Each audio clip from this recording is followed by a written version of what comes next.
जाते हैं ना, काफ़ी कन्फ्यूजन हो जाते हैं। फैसले लेने में जो सबसे बड़ी 15 गलतियाँ होती है वो मैं यहाँ बता रहा हूँ बिहेवियरल बायसेस के बारे में।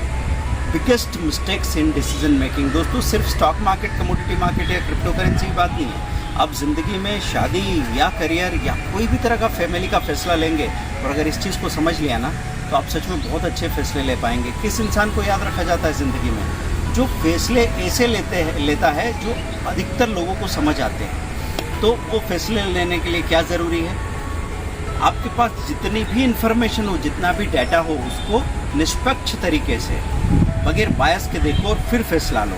तो दोस्तों आज हम बात कर रहे हैं अवेलेबिलिटी बायस के बारे में। अवेलेबिलिटी बायस का मतलब आपके आसपास जो भी अवेलेबल था आपने फैसला कर लिया। ऐसा समझो कि 5 भाई बहन थे, उनके बीच में झगड़ा हो गया और माँ बाप के पास लोग आए, 2 बच्चे आए, उन्होंने पूरी कहानी सुना दी 5 के बारे में और माँ बाप ने भी ये फिक्र नहीं की कि बाकी 5 को बुला के सुन लें।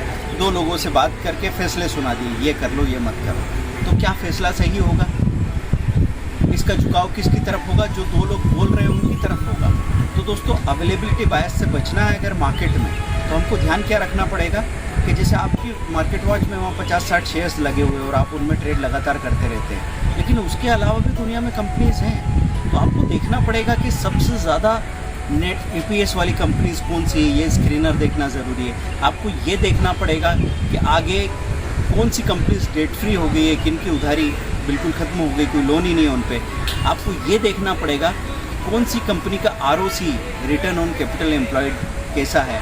और फिर हम ये भी देखेंगे कि चलो वो अच्छी है फंडामेंटल में, लेकिन अभी म्यूचुअल फंड और FII इन कंपनीज़ के स्टॉक्स को बार बार खरीद रही है। तो फंडामेंटली और टेक्निकली दोनों चीज़ें ठीक हो गई तो आपको जल्दी से रिवार्ड मिलेगा और जल्दी से रिवार्ड शुरू में ज़रूरी होता है। हम हमेशा से अगर आपको बोल दें कि शेयर खरीद दो और सो जाओ 10 साल के लिए, देखना भी मत, तो हमको पता है आप नहीं कर पाओगे। नए आदमी को यकीन करने में टाइम लगता है दोस्तों। तो वो टाइम आपको शुरू में रिवार्ड मिल जाए ना, तो रिवार्ड आपको फिर से नई कदम उठाने को, नई स्टडी करने को, उसमें फोकस करने को मौका देता है, वो आपको प्रमोट करता है। तो दोस्तों सीखते रहिए हमारे साथ। और साथ में हमने the 100 crore plan, don't sell the life for living. अपनी ज़िंदगी को आजीविका के बारे में, लिविंग के लिए बेचने की बिल्कुल ज़रूरत नहीं है। आपको उसमें पता है कैसे आप अपना 100 रुपये पर डे का जो पॉकेट मनी भी बचा लेना, तो भी आपके पास कैसे 100 करोड़ के रास्ते की तैयारी हो जाएगी। 100 रुपये पर डे बचाए कोई इंसान और अगर उसका रिटर्न वो 25 to 30% पर डे मेंटेन कर ले तो पक्का 100 करोड़ आप टच करने वाले हैं। और 25 से 30% कोई ऐसी चीज़ नहीं है दोस्तों जो इम्पॉसिबल है। तो ट्रेडिंग और स्विंग ट्रेडिंग के मिक्सअप से ये आसानी से हो सकता है। ऑप्शन ट्रेडिंग सीख लिए फिर तो बात ही अलग है।